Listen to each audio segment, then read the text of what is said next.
Olá você, eu sou o Juscelino Oliveira, estou aqui na COP, levantando o copo e entrevistando aqui personalidades que estão participando da COP, como o nosso amigo Sócrates, aquele que fazia gol de calcanhar pelo Corinthians, né? O Sócrates é um grande professor da rede municipal de São Paulo e levanta uma bandeira muito importante, que é a bandeira ambiental. E ele vai falar para nós aqui, vai se apresentar, vai falar um pouco sobre o problema do petróleo aqui. Vem com a gente, vem, nós estamos aqui na COP30, levantando o COP, se liga na COP. Eu vou aqui bater um papo com o professor Sócrates, lá de São Paulo, que vai se apresentar e falar um pouco para nós como é que ele está vendo aqui a COP30. Bom, boa noite a todos, eu sou o Leandro Sócrates, sou professor da Rede Municipal de São Paulo, professor da rede particular também, lá de Mariporã. Hoje a gente presenciou um painel muito importante, um painel onde o cacique Raoni esteve presente e falou sobre a exploração de petróleo e gás na Foz do Amazônia. Só que quando a gente fala em Foz do Amazônia, a gente não está falando de margem equatorial. A margem equatorial ela é muito grande, ela se estende aqui desde o Pará até o Rio Grande do Norte, onde essa extração ela vai estar afetando diretamente os estados do Pará, que já está afetando, né? E o estado do Amapá. Sim. Também está sendo afetado drasticamente por essa extração.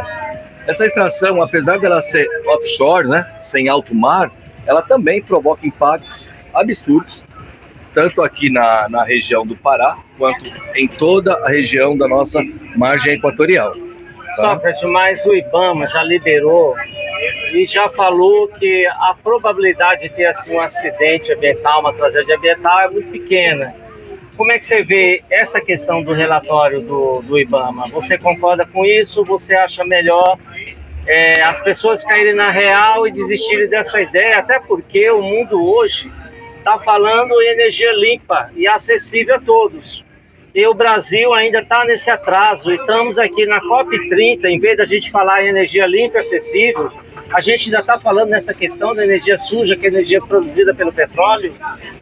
Na verdade, a extração da margem equatorial é um negócio da China, né? Vai trazer aí muito investimento para a região, vai trazer muito dinheiro e também vai encher os bolsos de muitas pessoas, né? Então, para quem que é interessante essa extração de petróleo?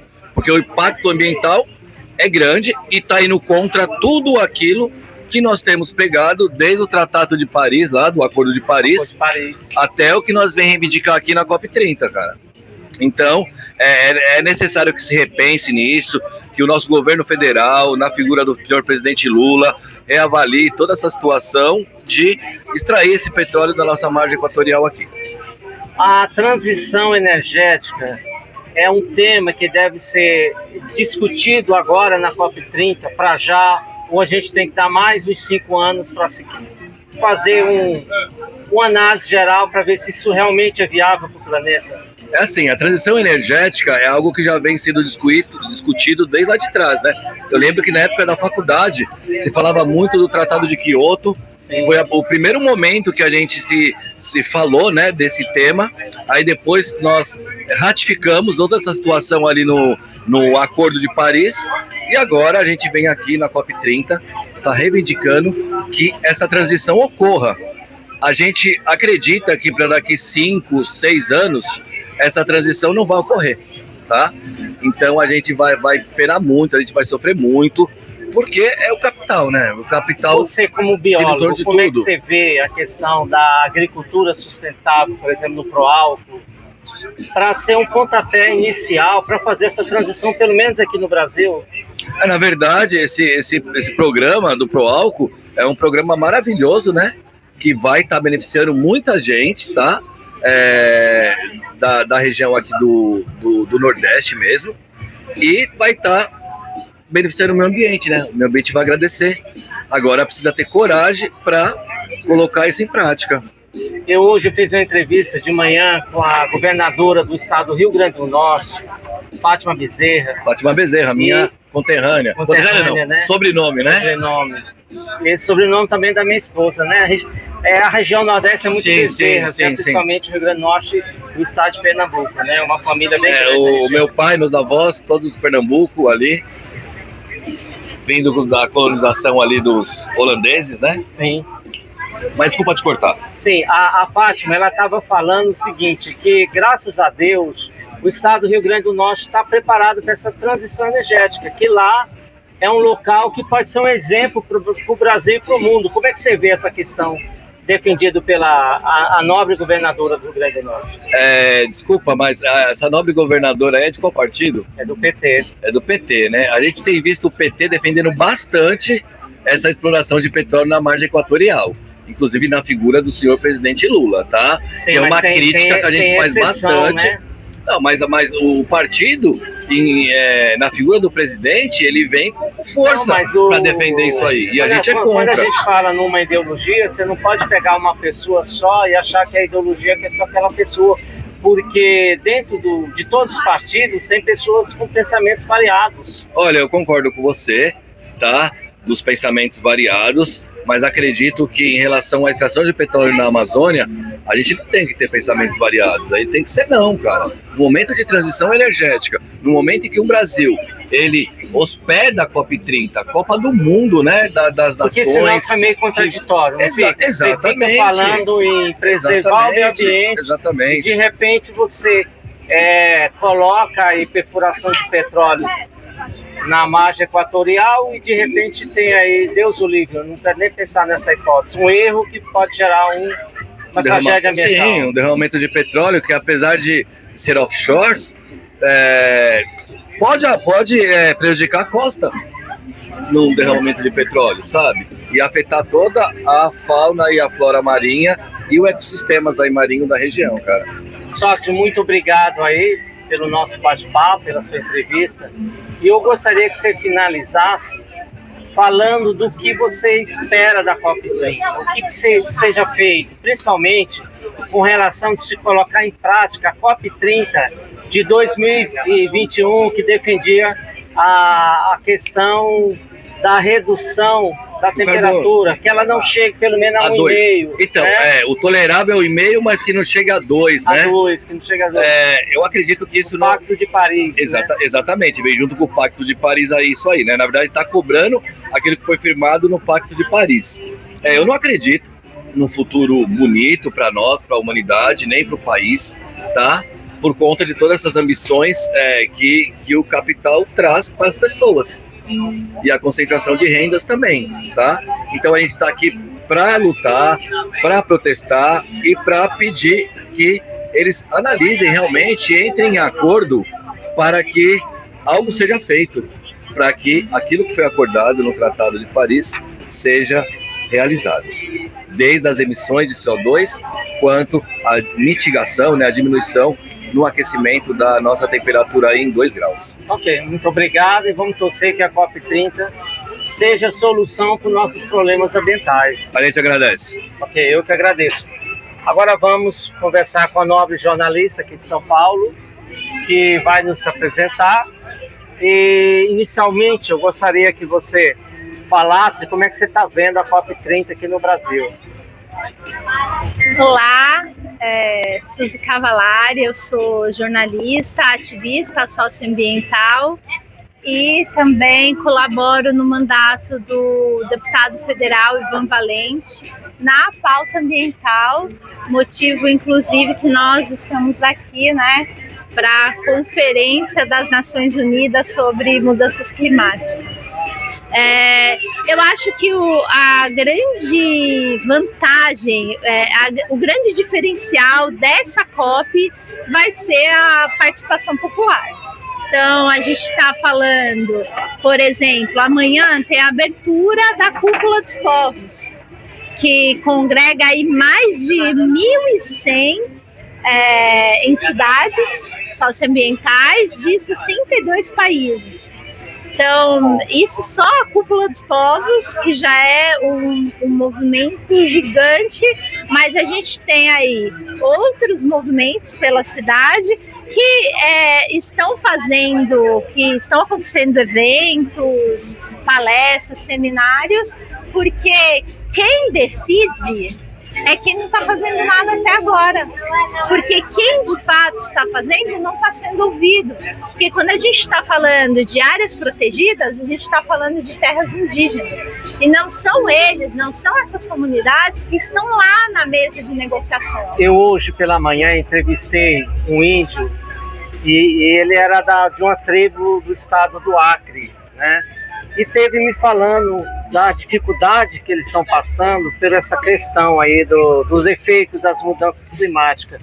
Como é que você vê essa questão que me parece que o índio está meio excluído fora da sociedade brasileira, né? Parece que não existe, né? Na verdade... E a gente vê a questão do racismo ambiental nas tribos indígenas. Você falou, parece que não existe, parece que nunca existiu. Nunca existiu. E são os povos que mais defendem a natureza. Desde o início ambiental, a gente está nesse projeto de extermínio e os indígenas, eles não são ouvidos, eles não foram ouvidos. A gente está falando agora sobre a exploração de petróleo na foz do Amazonas e os povos indígenas, as comunidades ribeirinhas, comunidades tradicionais, quilombolas, não foram ouvidos nesse processo. Então, como que você entra na casa de alguém, porque é isso. Parece uma nova invasão do Brasil, porque quando o Cabral chegou aqui, eles invadiram o Brasil, né? Sim. Eu sempre, como professor, deixava muito claro para os meus alunos, que agora eu sou aposentado, que o Brasil não foi descoberto, o Brasil foi invadido, foi furtado, foi roubado, foi lesado pela coroa portuguesa e muita gente fala aí maravilha dos europeus e a gente sabe que os europeus só vieram aqui para roubar a gente. É essa a nossa realidade. E até hoje parece que a gente está vendo uma nova invasão em cima do território indígena, porque isso aqui é dos índios, isso aqui não é nosso. O branco não tem nada a ver com isso aqui é terra indígena. E a gente continua também no modelo de extrativismo infinito da natureza, só que agora a gente não tem mais tempo, a gente bateu na finitude que são os recursos naturais. Os recursos naturais não são infinitos quanto o lucro pode ser das empresas. Então a gente tem esse limite. E esse limite vai determinar quem vive e quem morre. Então, quando a gente está falando de exploração de petróleo, a gente está falando disso. A gente está falando quem vai viver e quem vai morrer, porque a gente está na mesma tempestade, mas não no mesmo barco. Uns têm condição de estarem bem melhores do que outros. A ONU, na Agenda 30, tem um lema que fala não deixar ninguém para trás. Só que me parece que esqueceram dos indígenas. Como é que você vê esse lema meio contraditório da ONU, não deixar ninguém para trás, sendo que agora, parece que 2023, se não me engano, não falha a memória, é que o Brasil resolveu criar o ODS 18, que fala sobre igualdade étnico-racial, para combater a questão da discriminação, preconceito sobre o negro e o índio. Como é que a ONU fala não deixar ninguém para trás? Então a ONU deixou para trás o negro e o índio? Como é que você vê essa questão do ODS 18? Então, o Brasil é o único que tem essa ODS, né? É o único.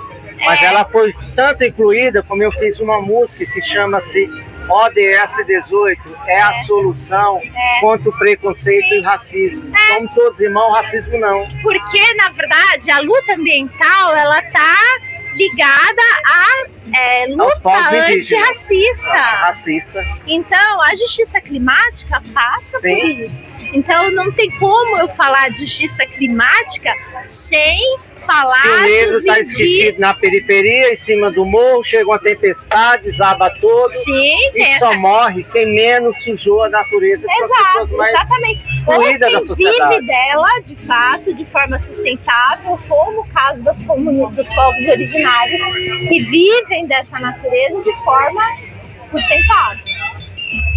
Serão os primeiros, porque aí dali vem a alimentação, a subsistência desses povos, vem da floresta. Então, quando eu degrado esse ambiente quando eu acabo com essa possibilidade, como que eles vão existir?